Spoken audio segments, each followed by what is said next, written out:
league play? Is that kind of something you've been looking forward to? I guess it's got to see where you are. You said the last time we were here, I guess you wish you had another month to prepare.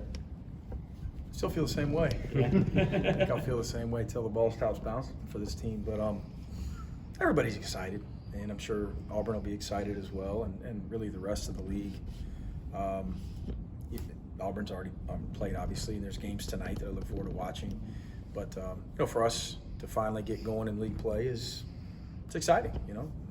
You come to Georgia to compete against the best of the best, and SEC men's basketball now is arguably the best league in the country, of course, to match a lot of other sports that have done it in this league for a long time. So it'll be Auburn, then another one, and it'll be 18 really strong opponents, and then in the SEC tournament. So ready to get going. Of course, you've got a lot of guys on the team who have never been through an SEC schedule. Some Yeah. come from bigger programs and all that. But what's the message to those guys who will be experiencing this for the first time? Got to have some edge. You got to be ready to go. You got to respond to adversities on and off the court, but especially in game, because there's going to be a lot of adversity. We're going to face a lot of adversity tomorrow night in a lot of different ways, offensively, defensively.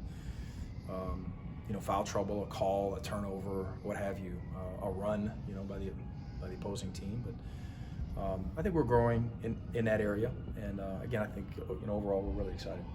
Talked about that growth, but what kind of progress did you see during non-conference play across the board with this team, and the areas you're still really focused on? We found a little bit of offensive identity, and we'll continue to progress toward our best version. And like the rest of our league, it's still a work in progress, probably us especially. Our ball security, our decisions, our assist turnover ratio, our emotions we talked about, our responses to adversities have gotten better. A strength obviously has been our offensive rebounding. A deficiency in our last one was defensive rebounding, which has been pretty good, but it's hurt us at times against Auburn and against most teams in our league. If you're not on point there, you're going to give up offensive rebound putbacks. You're going to give up extra possessions. So a lot of strengths, a lot of weaknesses, but more of an understanding right now of what we can ride and what we can continue to improve upon to be competitive in league play. Can you talk about the rebounding? How challenging is that going to be against Auburn with what they do well, and particularly with the size they bring before? Yeah, they're strong, they're big, they're deep, they're very athletic. They play a really big starting lineup, of course, and they play really hard. I mean, they get after it on the offensive glass. It's an elite defensive team, one of the better defensive teams in all college basketball right now. Very disruptive. A team that really gets after you. You talked about, with Kyron leaving, one of the guys you pointed to was Jabri, coming off a really good showing against Ryder. What stood out about the way Jabri played and what he was able to do? He's playing hard.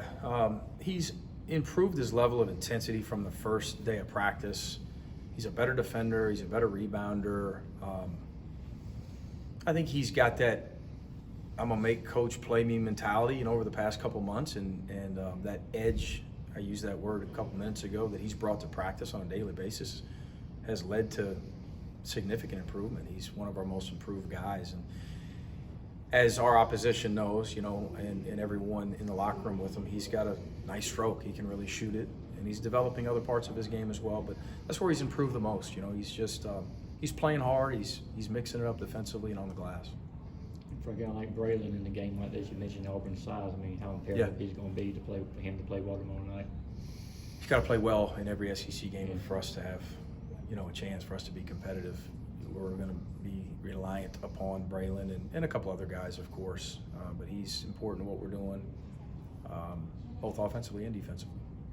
When you go against a Bruce Pearl team, what year after year do you expect to see? What is sort of the characteristics that those teams usually have? Oh, they're going to play hard. They're going to be scrappy. They're going to be disruptive, of course. They're going to run good stuff. I mean, he's won a bunch of games, obviously, so he's got a pretty good handle on what he's doing. And different roster than last year. They're a little bit different. Their offensive and defensive identities are a little bit different, but again, they're guarding as well as anyone is guarding, and they're rebounding it at a high clip. Really hard to defend. A great transition offense. obviously the special situations, they've always been really good in, and they'll continue to strive there. So we got to be prepared. You mentioned that guard matchup. Kind of, how do you see that kind of going with your guys against theirs? Be competitive. Be high-level SEC guard play, night in and night out, starting tomorrow night. Any other questions for Coach? Happy New Year. Coach, good.